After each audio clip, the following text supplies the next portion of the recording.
Breaking news tonight, market meltdown. As the coronavirus spreads, stocks take a nosedive. This is fears of the coronavirus spread. More schools and universities suspend classes. Also developing tonight, at least 3 new deaths reported in Washington state, the nursing home crisis there. These are the headlines you've been seeing as concerns grow about the coronavirus in the U.S. Today, we're breaking through the noise to get the details you need.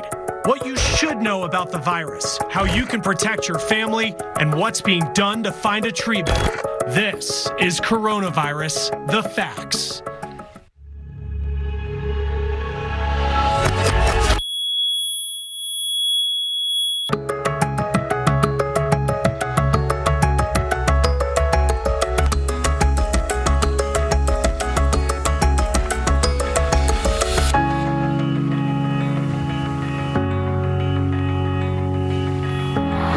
To Coronavirus, the Facts. I'm Chris Stewart in Omaha, outside the University of Nebraska Medical Center.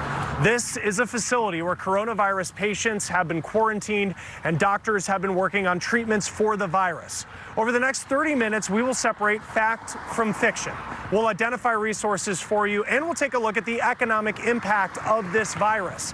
You will hear from survivors and learn just how fast and wide germs spread. Now, as coronavirus spreads, so does some misinformation. So we went straight to the experts to get answers about transmission, treatment, and what products are effective on the virus. Let's set the record straight on coronavirus. The CDC says symptoms of COVID-19 include fever, coughing, and shortness of breath. Symptoms can appear between 2 and 14 days after exposure. While doctors draw comparisons to the flu, coronavirus is also interesting because it doesn't seem to be quite as infectious as common influenza. Dr. Shauna Gully with the large health system Centra Health has worked with coronavirus patients during this outbreak. Many of those people are quite well and have very minimal symptoms and do not need additional interaction with the healthcare system.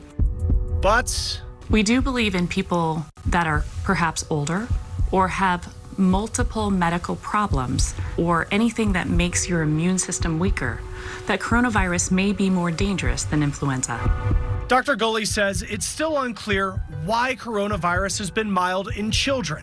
So what do the experts say you should do? First of all, the worry about going and getting toilet paper, I don't think that should be first and foremost on anyone's list today. And while it is important to be prepared, we are seeing people come into our environments and take soap, masks, and other supplies home to try to stockpile in their homes. One of our hospitals actually had all of their soaps and hand sanitizers stolen last week. Speaking of hand sanitizer, the myths around putting it on your body or on your face is where we get into trouble. Those things are not safe for people to do.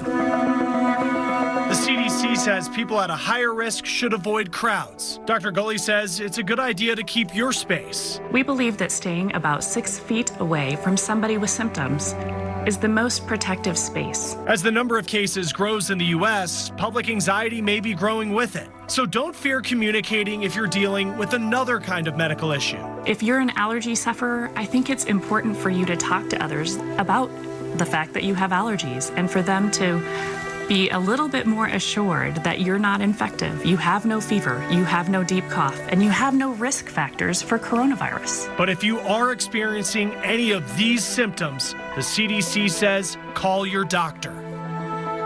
We're standing outside the University of Nebraska Medical Center. This is a facility on the front lines of confronting coronavirus. Amanda Brandeis talked to one of the patients inside.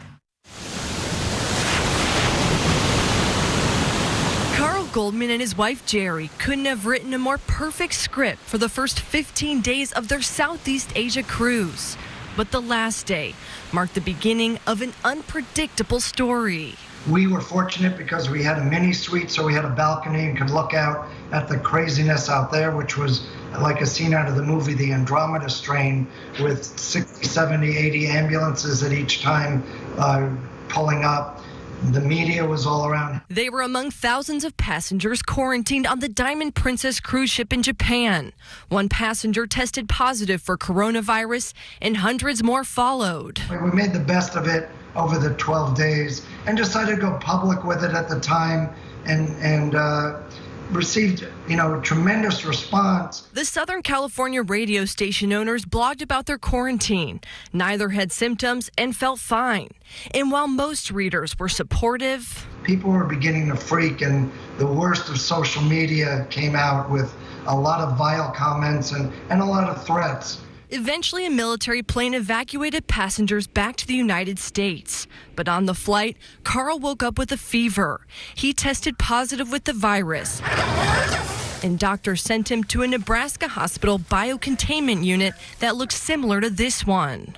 No one entered my room without wearing a full hazmat suit. It was like Neil Armstrong landing on the moon with the air filters tied in behind them and duct tape so that nothing could leak out. 3 layers of gloves. Now in another hospital room, Carl's on a regimen of ibuprofen and Gatorade. I've been through every single flavor of Gatorade multiple amounts of times. This one, the light blue, is the bomb. Stay away from the grape. He's part of a clinical study, and health professionals swab his room to learn more about the virus. With his symptoms nearly gone, Carl now waits. This is how they hand me my results on a Post-it note. So that was my last test there, and you can see the NP, meaning the nasal passages. Those were positive. The good news is my throat was negative. Carl says he's relying on humor and support from the outside world as he waits to receive his final Post-it note. I'm Amanda Brandeis reporting.